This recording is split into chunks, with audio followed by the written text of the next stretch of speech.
Lucian people, I am still debating and talking about the housing project that our ministers, Mr. Richard Frederick and PJP and the rest of the ministers are planning to better St. Lucia.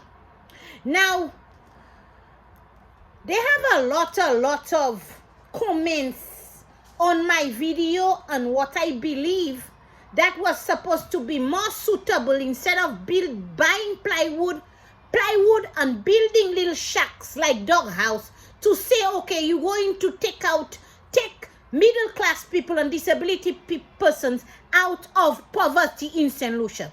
Now, hear me out, St.Lucia. Hear me out. You know, from decades, over years and years, hear me out, Years and years, money has been given to St. Lucia, and they have been borrowing money from Chinese to Patu to better St. Lucia.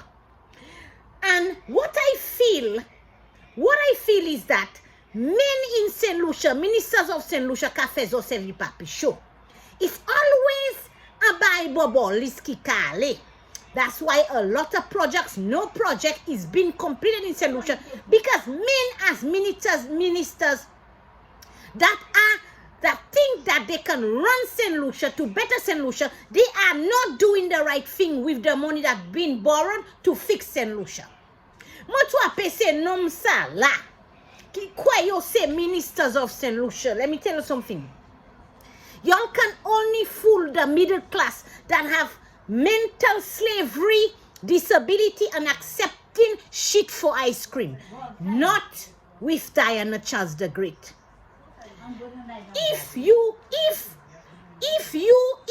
If other sources have loan y'all money to better St. Lucia, why don't y'all try to build a structure for long term? For whoever that's gonna be that would have disability issues, whoever that will have become a senior, middle class, less fortunate, that has special needs. Why don't y'all use the money and build a structure with it for future? For long term, say nomlana palezoa. Sometimes I wonder, all these ministers, we keep voting for y'all in St. Lucia and we just putting money in your pocket, y'all becoming rich and y'all living the poor. And some of y'all citizens in St. Lucia, you're saying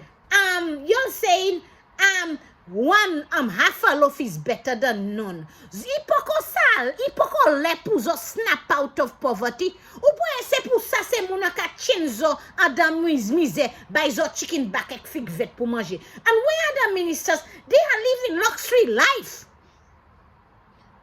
The money, they borrow the money to build better facilities, better life, and at least make a structure that's gonna last for our children to live on it, for everyone that is coming. God knows what if something gonna happen to them. There's a facility that will be provided. You cannot buy, Mr. Richard Frederick, you cannot buy plywood house on top of plywood house, building different shack with for $10 million. That is not gonna last.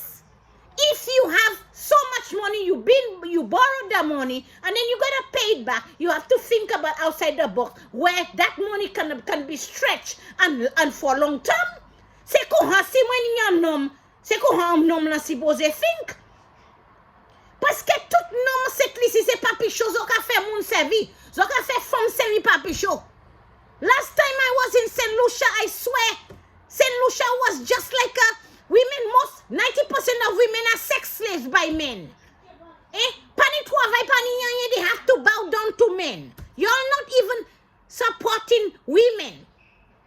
Y'all don't even want women to work because y'all have men, most men in St. Lucia, y'all don't want women to work because y'all want them to be sex slaves under y'all. That's what I see in St. Lucia. That's what I see in St. Lucia.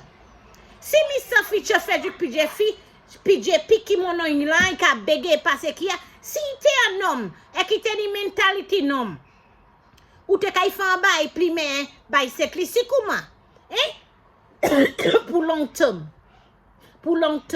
makay vote by a black man. I always tell y'all St.Lucia, black people have no respect for y'all. They have no respect for the country. They're there for their pocket. Ou plywood house by pakalas, build a concrete structure, muche munusan no more. At the end of the day, zoni sutole, zok SUV, exoka mache, according, y'all just wanna have power. Exo is a suit. You're all only in a fucking suit. That's what I see. So panom. I am so happy I'm not living in St. Lucia. Y'all, and I swear if I didn't live St. Lucia, so still take I bamwe by malewe toujours. E hoka di mon kaye demwe ka shit plywood. That's not gonna last. You loan, they loan you the money. Far by put tout moun ka come in and out. Moun kini problem. That is how intelligent wise man. That is what a wise man do. Tout bay se kwena dek by Powerball. Maka vote by pièce neg. C'est ça moi di ya. If I have to go to St. Lucia and I bring my family down, kwa iba man shit plywood ek yo pwete ou l'argent, kwa iba shit plywood, build a facility and then I can bring my mother there if something happen to me. I will pay the taxes, money pension ek buy, then build facility. Si an yive, then la na yale. Me ou pa adi mo ka build a plywood place for every different individual. Ek la han fini, and when in a few years you didn't build a project for the public. So that money that was given and provided for St. Lucia for housing, I think it was the most stupid and foolish idea pour ministers pour get plywood e pig. Ou ka try tiye moun malewe kou still ka meyon malabu a mahe labu toujours. E kou ka vin di mon konet ou san nom. Let me tell you something. Let me tell you all St. Lucian something. Zopa alas. Y'all still caught up with the mental slavery. C'est pour ça nom ka fè zo sevi papi show. Y'all don't wish to be in a nice house and luxury. Oh la ka mahe tout patou ni mouche. Okay, so a vie chicken back big western the high cholesterol. Thick vet to sell. Y'all don't wish to live like Diana Charles the Great. Même si Manila me na live in luxury. Maka live ek a life tout koukoun mwen lo de kakado and shit plywood. I was living just like y'all. I had to snap out of it. So I went to koute kom when non te ka fè mwen manje kaka ek di mwen se ice cream ek pina colada ye. Mr. Richard Frederick, maybe you should maybe give the little middle class a little room in your mansion. Ek alay western take I plywood la. Ek I kakado, then you will understand what I feel. So the money was given for you to build structures, at least a middle class decent structure. Ek tout la hansa ek den mo take I kopon. Ek PJ Pikabe kon kabrit ki an go mon ki benge ek la fin ou do fè l'école. Ek ki sa, you still keeping the black people in slavery. Ek la fin ou la kabwe pina colada ou ni stekel etab ou nou sovant. Zo led pase ki a kwa se mwen zo ka kwene. Pa merci mon Dieu, pays fouet la ba man bread and cheese. Si pa de sa sans sex le zo ka y twete mwen pou ban $2 let tab mwen. Not today. So question is say vie neg la set lisi ki ministers la. You're just there, you're just like a man in the suit. You'll just have a suit and you're not a man in the suit. Bobo list passe ki. Y'all are just preparing to steal people's money. Let people vote for y'all, steal people's money. Et pour faire tout ti jamais si c'est lolozon la han poor people. Black people, I will never fucking vote for y'all. Because I know exactly what y'all do. On ka fait black people say papi show. C'est ça qu'on ka fait à ces ministres là. Vieux lolo salzo, on ka fait tout ti jamais si c'est vieux lolo salzo dizo pour l'argent. That is what y'all want to macho yourself. Vieux lolo salzo of les jeunes moun si c'est sal santi konzoye. Y'all think real woman don't know what y'all all about in St. Lucia? Hoka servit fait toute femme tourner sex slaves over $1. Well, c'est Jean St.Lucia, s'ils ont pas voulu sortir en slavery, it's a choice. Western leader. Et soit moi-même là, take a travail, ma take a jamais aider so because let me tell you something. If I loan the money and they give me the money, I will do what's right for St. Lucia. Don't tell me, Diana Charles, why don't you donate to St.Lucia ou te doe mwen travail? Mwen de pe la han mwen pe do et puis faut de chouzo ala gade pour travail pour zo fait. Si mwen prête l'argent, mwen ga fa facilité faut de chouzo ale because on pas vle travail. Pas vini di mwen, oh, why don't you donate to St.Lucia? Mwen ka aide zo. Zo la ka fait belle pelek fait bom. Zo ka aide mwen nettoyer pour vite. Mwen te ka try faire donation ni, exhorter aide mwen nettoyer kay mwen, nettoyer maman mwen.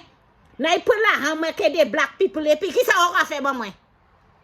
Si mwen bay be Prime Minister of St.Lucia, sel sa na fait, mwen pote la han, na fan building et mette chouzo an di dan. Ou kompren mwen, ou pa ka di mwen sa pou fa as a minister. I doing right for the country, not for you.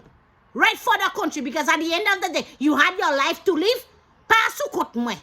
Mad wow. Sakwe ko pawe zon kozo yo la ka si se lolo non man set plisi ek Diana chat la man kay pe la ham ek vin pampa zo epi zo sa trop. Why don't you all get your mother count out up and do something constructive with yourself? Tout le amoni pou bay zo la charité. Poor after poor every year, poor after poor. You'll always complain. When I put imagine zo si mwen become a Prime Minister of St.Lucia. So what Chinese pote mwen l'argent? Mwen pote l'argent other facility, concrete structure by Kailas for St.Lucia doing it, not for y'all. For St.Lucia to build our children and show the children the right way to live, to get them out of slavery. That is real woman with wisdom and knowledge talking there. Yeah. Half a loaf is better than none. C'est pour ça, pour qui ça, la vie zo fuck up, la vie zo se femme la do wala. Non ka te koukoune sevel zo. You're not smart. You're not smart. Qui ça n'a fait que kay plywood in 2022? La pri ka kweve van ka vote. Yo pwete ou la han, just build a building, et puis moun ka moute desan pour visiter, Ek se moun sa la propa se ki, hol la vi yo viv yo mesli up. Ek la fin ou kwa, mwen kay pou la hama ede yo. Na foute chou yo an dan facility. Si yo pa vle, yo kay ni pou alay dormi do abo chime. Ek asuma chan kon adi dan yo pa même travay ek yo fuck up la vi yo. Ek yo still ka vin di kon sa. Yo pa vla dan home na foute yo an home na tout bodan we yo an fucking home na. There you have to go. Go. Sakini investment, we will maybe negotiate in building you something properly. Ou pa ni fuck all ou mal travay, go. A key part of go, yo pa kopon na. Ou mal travay ou pa ni anye, ou ha mal travay pa ni anye, I building the facility for you, sir. Passe chou ala Westella. Ek Westella, na y gade pou an moun pou netwaye ou ha fuck up. Mwen se Minister of St.Lucia. Diana Charles is the Minister, Madam Prime Minister of St.Lucia. Ou tan mwen, si mwen pote la han from Chinese, mwen la han sa la, sa mwen di se sa. When you have money on the table and when you can take care of yourself, don't ask me for favor, pa di mwen sa pou fe. But makay point la han yo pwete mwen me a push mwen to big up myself and lie to my country. Ou kompren? And most of the ministers, y'all think y'all love St.Lucia, Richard Frederick and the rest of your ancestors, zo san vole. Not that I'm calling you a thief for Mr. Richard Frederick, but the thing is that I believed in you. You was someone I was really looking forward for you to build some shit in St.Lucia that I could say, okay, let me lay this and set lisi. Mwen de kay bo an pot glow like se neighbors mwen. Ek ben wavet, mem pik toilet la toujou. I am just disappointed in you as Minister of Housing. Se sa mwen gadi ya. Atan jodi, moun still kakakado toujou. Ek yo bay zo $10 million pou zo fe an bay bien pou St.Lucia. Zo bobol is trop. I know what's going on. You cannot fool real black woman, no? Real black woman is snap out of slavery. Même si moi t'es en slavery, moi t'es jamais v'la aller en 2022. Pour moi, accepter un homme pour ba shit plywood et un kai plywood.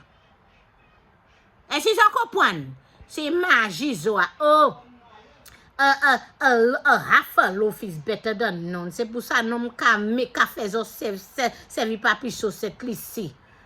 Why y'all, some of y'all women and some of y'all men don't have nothing? Because all these ministers, they bigging up themselves like you like a buy zo breadcrumb under the table, ek chicken back ek zo an di dan.